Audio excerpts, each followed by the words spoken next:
The Origin of Death, The Tale of the Chameleon and the Lizard. Have you ever asked yourself a question so big, it makes you stop and wonder? Why do humans die? Why does life have an end? What if I told you long ago humans were never meant to die? What if I told you there was a time when we were promised eternal life, but everything changed because of a race between two small creatures? Yes, and two little animals, and the chameleon and the lizard. Their footsteps carried the destiny of humankind.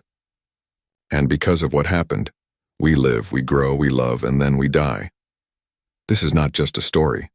It is one of the most powerful African myths ever told, and once you hear it, you will carry it with you forever.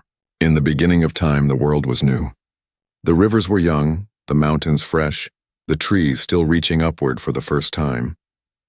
The Creator had formed mankind, and he looked upon his children with love, and in those days there was no death. When people grew old, their bodies weakened, yes, but they would rise again just like the moon that fades and returns in the night sky. Life was endless. There were no tears at graves, no fear of sickness, no separation between generations. People believed this was the way it would always be.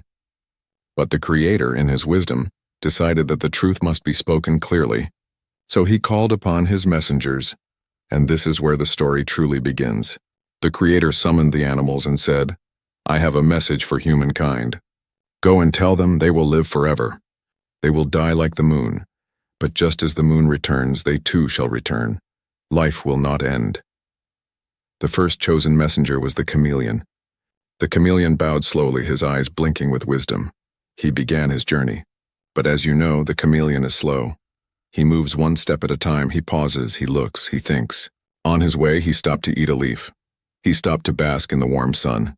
He stopped to change his color as shadows passed. The message of eternal life was safe in his mouth, but his feet were too slow. The Creator looked down from the heavens and grew concerned. The chameleon takes too long, my words must not be delayed. And so the Creator called another creature, the lizard, quick, sharp-eyed, restless. To the lizard, the Creator gave a different message. Go swiftly, lizard, and tell the people this: they will die. When their time comes, they will not rise again. When they are gone forever. The lizard did not hesitate. He leapt from rock to rock, tail flashing, feet racing across the earth. He carried the message of death, and he carried it quickly. Before the chameleon had even left the forest, the lizard had already reached the villages. The people were busy in their fields when the lizard arrived. He stood tall upon a stone and shouted, "Hear me, people of the earth. The Creator has spoken. You will die. When your bodies grow weak, they will not rise again. You will not return like the moon. Death will be your end." At first, the villagers laughed. "What nonsense is this?" they asked. But the lizard repeated his words, sharp and clear. "The Creator has said it. You will die." And slowly, the laughter faded. Fear entered their eyes. Mothers held their children closer. Elders touched their wrinkled skin with worry. The people believed. For the lizard had come quickly, and his words were firm. Much later, when the sun was lower in the sky, the chameleon finally appeared. He raised his head and spoke with calm certainty. "Do not be afraid. I bring the Creator's message. You will not die forever." But the villagers shook their heads. "You are too late, chameleon. The lizard came before you. He told us that death is our fate, and now we believe him." The chameleon's eyes blinked in sorrow. He tried again and again to convince them, but the word of the lizard had already taken root. The truth had been spoken, and it could not be undone.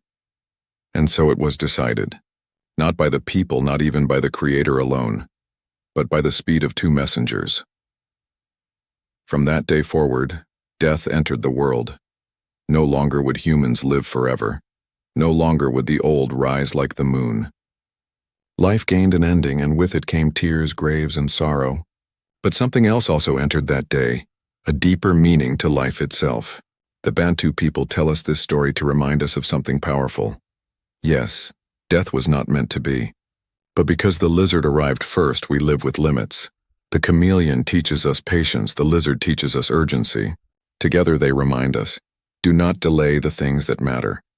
Do not wait too long to love, to forgive, to dream, to act, because our time is short, but our impact, our stories, our spirits can last forever. This is the tale of the chameleon and the lizard. This is the story of how death came into the world, and this is the voice of Africa.